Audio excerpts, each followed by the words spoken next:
Hello everyone, in this video we will discuss section 17 of Indian Contract Act.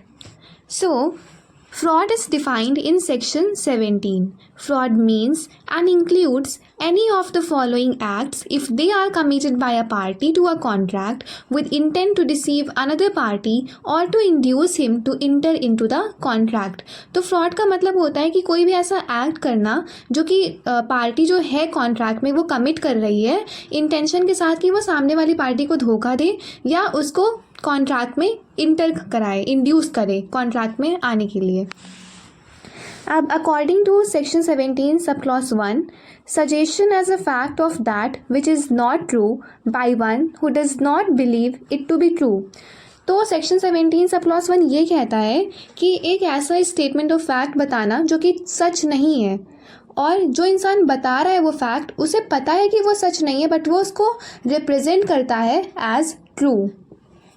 For example A B को बता रहा है कि ये जो फूड ग्रेन है ना ये एक रेप्यूटेड कंपनी का है और ए को पता है कि वो फूड ग्रेन रेप्यूटेड कंपनी का नहीं है, लेकिन वो बी को रिप्रेजेंट कर रहा है एज ट्रू कि हाँ भाई है ये फूड ग्रेन रेप्यूटेड कंपनी का, और ए को पता है कि नहीं है वो फूड ग्रेन रेप्यूटेड कंपनी का, और बी बिलीव कर लेता है उसकी स्टेटमेंट पे और ख़रीद लेता है फूड ग्रेन को. तो यहाँ पे क्या हुआ, ए ने बी के साथ फ्रॉड किया क्योंकि ए को पता था वो फूड ग्रेन रेप्यूटेड कंपनी का नहीं है, फिर भी ए ने बी को बोला कि ये रेप्यूटेड कंपनी का है और बी ने बिलीव भी कर लिया, ख़रीद भी लिया.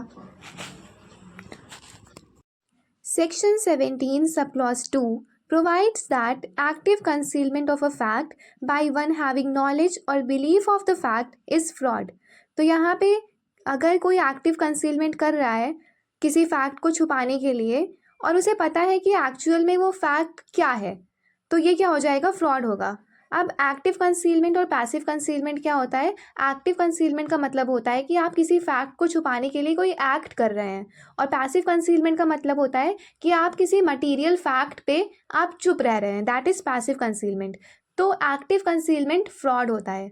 फॉर एग्जाम्पल ए बी को एक डैमेज्ड प्रोडक्ट दिखा रहा है और जिस पार्ट से वो प्रोडक्ट डैमेज्ड है वहाँ पे ए ने अपने हैंड को रख के उस डैमेज्ड पार्ट को छुपा लिया. तो यहाँ पे ए एक एक्ट कर रहा है उस डैमेज्ड प्रोडक्ट को छुपाने के लिए, तो ये क्या हो जाएगा, एक्टिव कंसीलमेंट हो जाएगा एंड इट इज़ फ्रॉड. अब according to section 17 sub clause 3, a promise made without intention of performing it is fraud. इसका क्या मतलब है कि आप कोई प्रॉमिस कर रहे हैं और आपका इंटेंशन नहीं है उसको परफॉर्म करने का, तो वो फ्रॉड हो जाएगा.